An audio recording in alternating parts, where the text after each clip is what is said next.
Bonjour! Allô! Alors, nous voici à la deuxième journée par rapport au modèle de Milton, le domaine des inductions, des états modifiés de conscience et de l'hypnose. Alors, petit débriefing sur hier. Donc, on a vu les différents schémas de langage du modèle de Milton. Donc, après avoir intégré ça durant la nuit, ce matin, qu'est-ce que vous en retenez?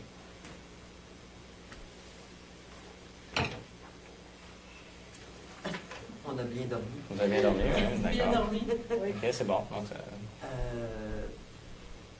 Moi, je trouve que, dans le fond, on le fait, ça. On en a déjà, on le fait déjà, ce genre d'hypnose-là avec les personnes. C'est juste qu'on n'est pas conscient.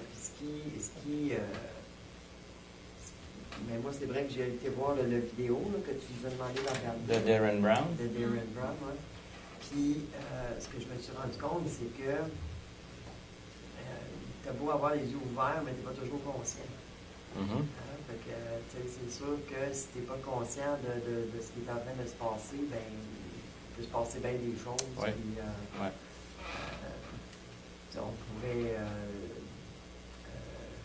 en tout cas, dans le vidéo que j'ai vu, là, on peut faire bien des affaires à bien du monde. Là.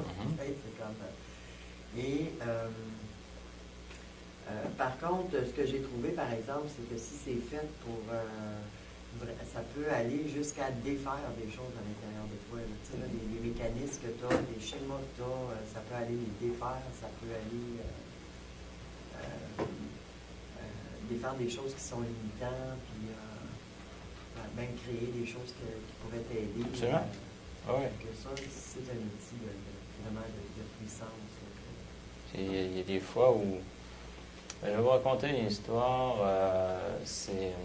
Donc, il y a un prêtre qui s'appelle Jean Montbourquette, donc, qui a étudié la psychologie, entre autres, en Californie, qui a étudié la PNL, et donc qui utilise beaucoup les métaphores, les histoires. Il a écrit plusieurs livres. Et maintenant, il y a même une maison, Jean Montbourquette, ici, à Montréal, où c'est tout ce qui concerne le deuil. Et à un moment donné, c'est ça, j'ai un collègue, un formateur en PNL, qui me parlait d'une histoire avec Jean Montbourquette dans la région d'Ottawa, où il avait accompagné quelqu'un, un homme, puis ce monsieur-là avait fini par pouvoir régler son problème qu'il avait. Et à un moment donné, quand c'était temps de se faire payer, il dit, ben là, c'est pourquoi je te paierais? Il dit, ben, ton problème est réglé. Il dit, ouais, mais tout ce que tu as fait, c'était me conter des histoires. Mais ça s'était tellement fait comme en douceur. Donc, lui, il racontait des histoires, mais qui s'adressait à son inconscient. Ça s'adressait à son inconscient. Mais comme vous avez vu, quand les changements se font, ils se font, on a l'impression, ben, c'est pas normal, ça n'a pas toujours été de même. Ouais.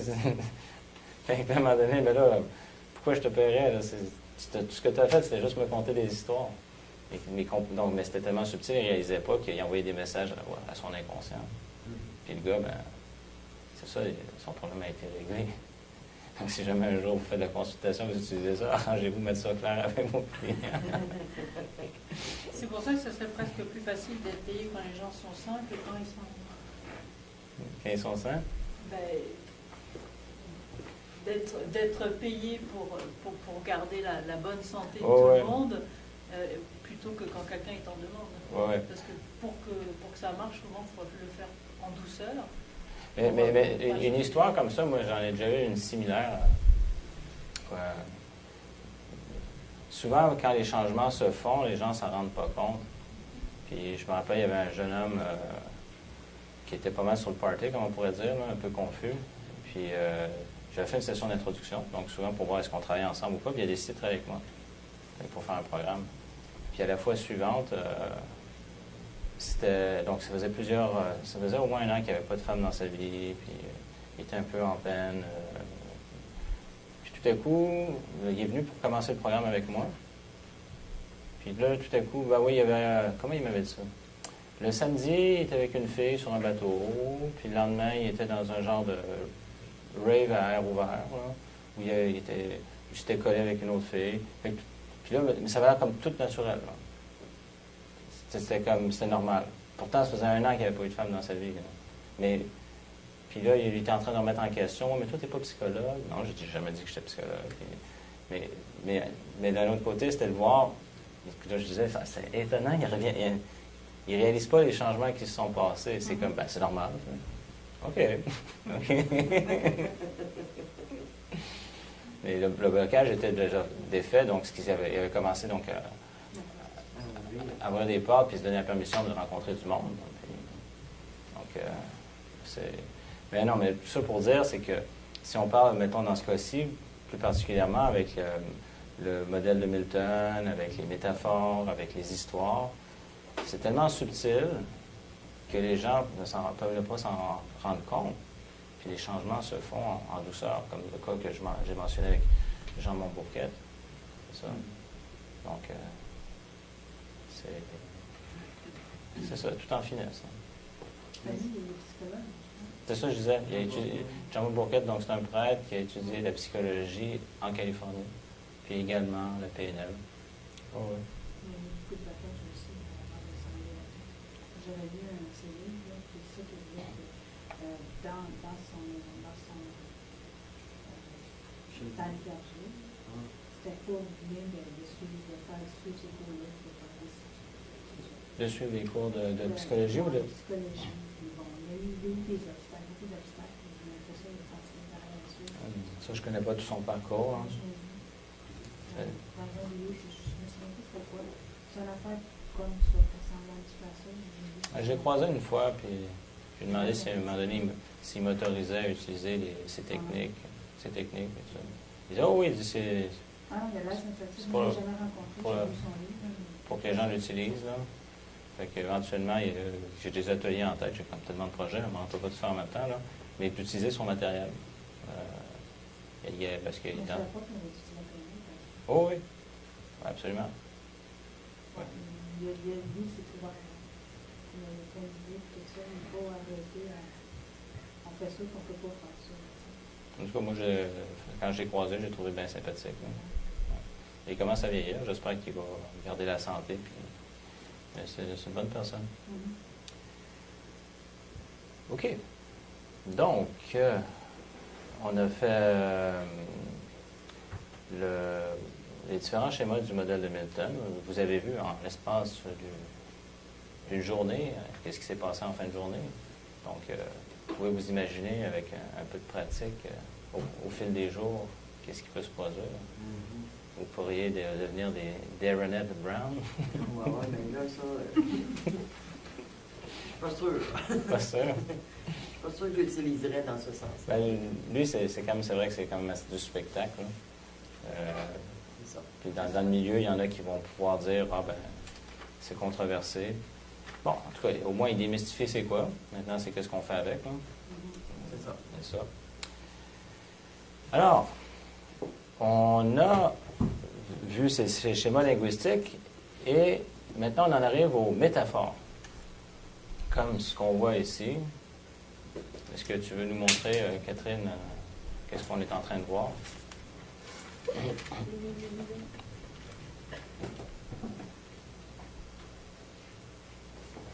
Alors, c'est quoi vous voyez? Une bougie qui brûle par les deux bouts. Oui. Donc, d'où l'expression. Brûler la chandelle par les deux bouts. Oui. Brûler par ses deux bouts. Donc, brûler la chandelle par les deux bouts. Donc, c'est une métaphore. Mais c'est également... c'est là qu'on réalise que dans notre langage, on a plein d'images comme ça. Et ces images-là sont très puissantes. On s'en rend pas compte. On en utilise des belles et malheureusement aussi des images qui sont limitantes. Et ça se change. Premièrement, il faut en prendre conscience de voir l'impact qu'elles ont. Là, tu peux rester sur moi, là, on va regarder d'autres. Ici, je ne sais pas si vous arrivez à voir, peut-être mieux dans votre livre. Oui. C'est donc, qu'est-ce qu'on voit? Juste à 80... Un diplôme. Non, mais c'est pas exactement un diplôme. Là, on le voit pas super bien, mais c'est une fin de rouleau. Au bout du Au bout du rouleau. rouleau. Donc, il y en a un il brûlait la chandelle par les deux bouts, puis maintenant, c'est au bout du rouleau. Dans un sens plus positif, bon, ben ça, j'ai cherché un peu, mais c'est quand on voit des feux d'artifice qui pètent. Péter le feu. Péter le feu, c'est ça. Péter le feu. C'est romantique. Ou encore, ça, c'est beaucoup plus facile à comprendre en France qu'au Québec. C'est le pêche. Ah, t'as la peau douce comme une feuille, comme une peau de pêche. Non, avoir la pêche. Avoir la pêche. Avoir la pêche? Mais non, mais je sais que c'est pas comme ça, mais moi j'ai fait, je me suis amusé un peu. Parce que souvent, ma copine, elle est française, puis elle dit, ah, t'as la pêche. Je dis, ah, pas juste la pêche, j'ai le panier de fruits au complet. Donc, De quoi? le panier de fruits au complet. Ah, ok. Mais non, c'est un jeu de mots. Je pense que dans ce cas-ci, là, c'est une blague. Là, je veux dire, les Français ne font pas cette représentation dans la tête là, quand ils s'imaginent avoir de l'énergie. Ça, c'était plus ça. Là, pour rigoler. Ça veut dire avoir de l'énergie. Oui, en France, c'est t'as la pêche, ça veut dire t'as vraiment de l'énergie. Là, c'est ça. C'est vrai que c'est une vieille expression, j'ai du mal à comprendre d'où elle vient. J'ai aucune idée. C'est sûr parce qu'on a une belle peau comme une peau de pêche. Je sais pas. Ça prendra pas. Hein? Ça prendra pas. Je sais pas. Une Bretagne nous dit j'ai la patate. J'ai la patate. Ça veut dire quoi? J'ai la patate. Parce que la patate, c'est le cœur. Ouais. La patate, c'est le cœur? Ouais, quand on dit j'ai la patate qui débat, c'est le cœur qui débat. C'est ça. Donc j'ai la patate, c'est qu'ils ont un bon cœur solide, quoi. Ah, ben là, on a utilisé plus comme une bonne quotidienne. Ah, ouais, non, mais c'est plus j'ai la patate. OK. De l'énergie.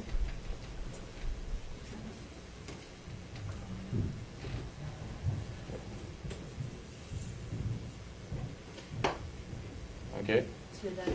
Quand. Ah, il y avait un reflet. Oui, il y avait beaucoup de reflets. Il y avait un reflet? Je comprends pas, le reflet était de où à où? Le reflet faisait que quand la caméra, la lumière était presque en face de la caméra. Ah, OK, merci. OK. T'as la pêche et le panneau. Non, ça c'est moi qui ai fait. C'est mon expression en moi. Là. C'est enfant. Ouais. Et donc aujourd'hui, on va voir les métaphores, également les histoires. Comment ça fonctionne les histoires? Ça me fait penser, à un moment donné, j'étais au Pérou, ça doit faire 10 ans de ça. Et souvent, les gens là-bas, le dimanche après-midi, c'est comme un temps où ils se réunissent en famille, donc les dimanches après-midi. Tout dépendant, ceux qui sont encore pratiquants, ils vont aller à l'église le dimanche matin. Puis après ça, c'est des réunions de famille, donc puis ils vont à différents endroits. Puis entre autres, au sud de Lima, beaucoup de gens allaient à la plage. Donc, c'est l'océan Pacifique. Et j'y suis allé avec des amis. Puis j'étais étonné de voir qu'il y avait plein de gens sur la plage, mais il n'y avait pas beaucoup de monde qui se baignait. Je sais que là-bas, beaucoup de gens ne savent pas nager. Ceux qui viennent mettons, de familles de pêcheurs, bon, peut-être, ou ceux qui dans la jungle ou près des rivières, mais souvent dans la capitale, dans les montagnes, plein ne savent pas nager. Fait que là, il y avait plein de gens sur la plage. Mais moi, j'avais le goût de me nager, pas juste me tremper les pieds. Fait que là, j'ai regardé, les vagues étaient quand même assez hautes. Fait que j'ai attendu qu'il y en ait quelques-unes qui passent, puis à un moment donné, j'ai calculé, là, je suis rentré dans l'eau. J'ai nagé, je me suis amusé. Puis à un moment donné, j'ai senti que je commençais à avoir un point. Je suis bon, là, c'est le temps que je rentre. Fait que là, je me dirigeais vers la plage. Là, je nageais. Puis là, je réalisais que je n'avançais pas. Je ne pouvais pas me retourner à la plage. Il y avait un courant, quelque chose qui faisait que dès que je commençais à me rapprocher un peu du bord, ça ne marchait pas. Fait qu'à un moment donné, j'ai vu un gars passer. J'ai dit, hey, comment on fait? Ah, c'est facile. Non.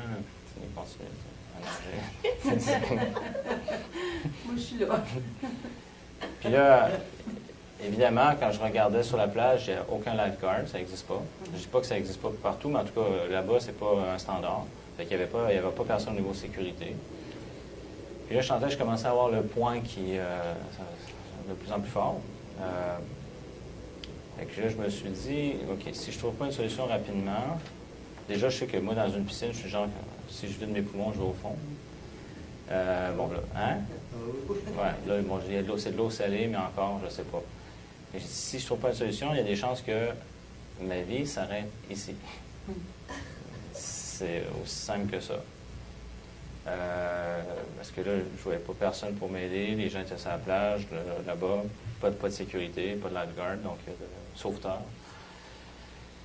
Donc, en nageant, je voyais que ça ne fonctionnait pas. J'ai cherché, puis à un moment donné, j'ai pensé, j'ai dit, OK, ce que je pourrais faire, ça serait me faire porter par une grosse vague. Et là, j'ai repensé à mon ancien prof de taekwondo, qui, lui, son instructeur à Montréal, un Coréen, Chung Lee, un gars qui a gagné plein de combats dans sa vie, qui s'est jamais blessé. Puis l'ironie dans tout ça, c'est qu'à un moment donné, il était parti en vacances, je pense que c'était à Acapulco. Puis à un moment donné, il s'est fait ramasser par une vague, puis il y avait multiples fractures. Je me suis dit, je vais se faire comme Chung Lee. Fait que là, je me dis, ben, en tout cas, c'est un choix, mais j'aime mieux avoir multiples fractures que de mourir maintenant. Fait que, parce que lui, c'était la vague, l'a ramassé, mais l'a cogné par terre sur le sable. Donc fait que là, j'attendais, là, j'ai vu une grosse vague qui s'en venait. Une grosse vague qui s'en venait. Fait que là, dès qu'elle est arrivée, là, j'ai commencé à nager dedans avec l'énergie du désespoir, là, maximum, pour vraiment la suivre. Puis à un moment donné, plus ça approchait là, de la plage, c'est arrivé à un moment donné, elle a tombé, donc ça a été du bouillon. Là, j'avais plus aucune idée dans quelle direction j'étais, fait que je savais que ça donnait rien que je nage, donc je devais juste attendre. Puis à un moment donné, je me suis retrouvé, donc les 4 pattes par terre, là, je savais plus dans quelle direction j'étais. Là, à un moment donné, j'ai vu qu'il y avait une vague qui s'en venait pour me ramasser. Là, je suis parti avant que l'autre me tombe dessus. Là, j'étais sur l'adrénaline. Parce que... Le point était parti tout d'un coup. Ah, je pensais pas au point. Passer la vague en arrière pour. Mais je voulais pas qu'elle me tape dessus. Déjà que... Ben, parce que si j'avais rien fait, je mourrais, là, je veux dire. Ouais. Donc, après ça, j'ai appris pourquoi il n'y avait pas beaucoup de monde qui nageait. En tout cas, d'ici là, j'ai jamais eu le truc, comment ceux qui nagent, comment ils font pour revenir tranquillement. Là. Ça m'intéresse de savoir. Bon, enfin bref, je m'en suis sorti. J'ai réalisé que mon calme, donc pour savoir comment on dirait garder la tête froide, m'a servi. Donc, paniquer, c'était fini. Ouais, donc, c'était vraiment garder l'esprit clair, savoir, OK, c'est quoi la solution? OK, une vague, les conséquences, parfait. Puis j'y vais avec ça, ça m'a sauvé.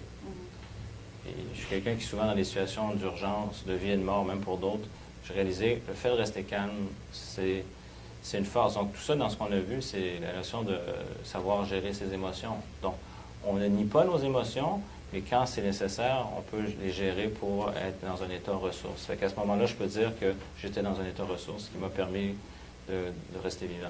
Mais t'avais-tu respecté un ou c'est pas?